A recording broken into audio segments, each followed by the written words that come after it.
Unfortunately, my audio cut out in the beginning of this recording, but this is a really important video to include in the library. And the reason is that Duke is a horse that has shown a severe bucking problem. He will buck at random intervals, so it doesn't matter. Sometimes he'll buck as soon as somebody gets on, sometimes he will buck 15 minutes, half an hour, 45 minutes into a ride. His bucks are always violent, and they are explosive, and they do manage to get the rider off. So through some diagnostics, our pain evaluation, and then speaking with a vet and getting some imaging done, we have determined that Duke suffers from some very mild arthritis, nothing that should prevent him from working or continuing at his job or his training, but he also does have an SI issue. And so most of his behavioral problems are actually stemming from pain. Now, SI issues are not uncommon in horses. They can get them from overwork, they can get them from injury. A lot of times they will get them from slipping in a paddock, things of that nature. And the severity ranges. Duke, as you can see, he starts to avoid work as soon as things get uncomfortable. So he does bolt in hand if things get uncomfortable, whereas under saddle, he'll start to buck. And you're going to see an example of him bolting here. Now, my bad. I did not wear gloves during this exercise, and I should have, because I would have been able to hold him when he did go to buck. However, again, human safety first. We're in an enclosed area, and I'm going to let him go. Now, again, I'm not getting angry with him here. All I'm doing is asking him to move forward, and it's obviously causing him some discomfort. Now, discomfort is different than pain, because don't forget, what we are doing is a rehabilitative exercise. This is an exercise that's going to be working out muscles that are surrounding a joint that is sore. So we are trying to be careful not to overwork him. I don't want him going through these logs at a trot. I don't want him jumping over them. I want him to simply walk over the poles or logs that I've got set up here. And he is protesting that. So what we're doing is we're keeping the ask the same. So my ask is remaining the same. I don't want to get in front of him, because I can tell that he's starting to get a little bit upset and he's getting a little bit concerned. And knowing that he does bolt, I want to make sure that I'm in a safe space here. So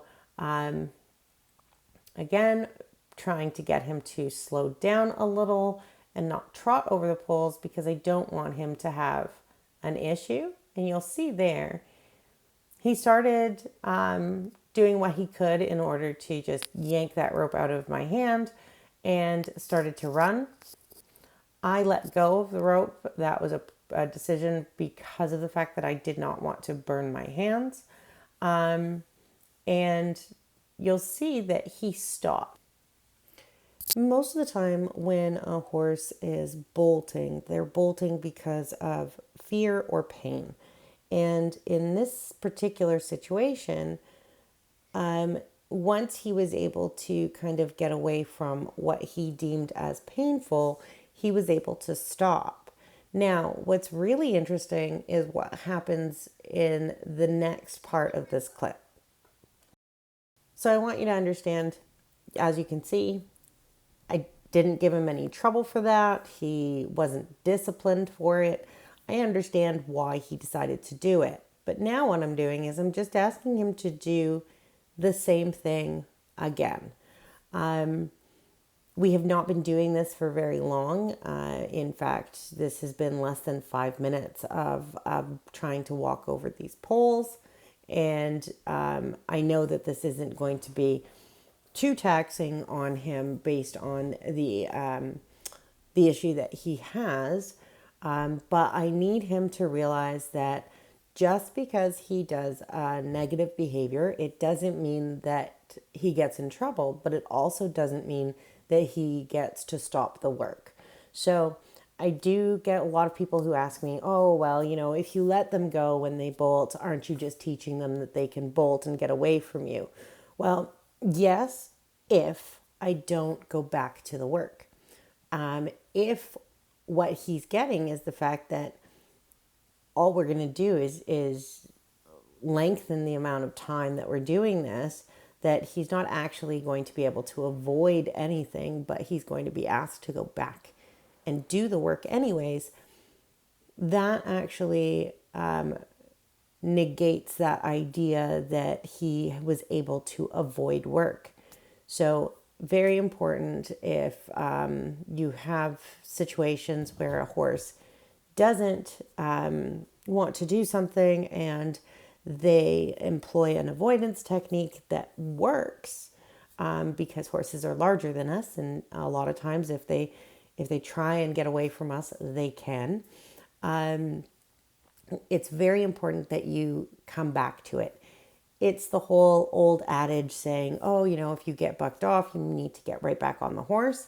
That is in part for us, but it's in large part for the horse, so that the horse doesn't learn that behavior is going to prevent you from getting on again.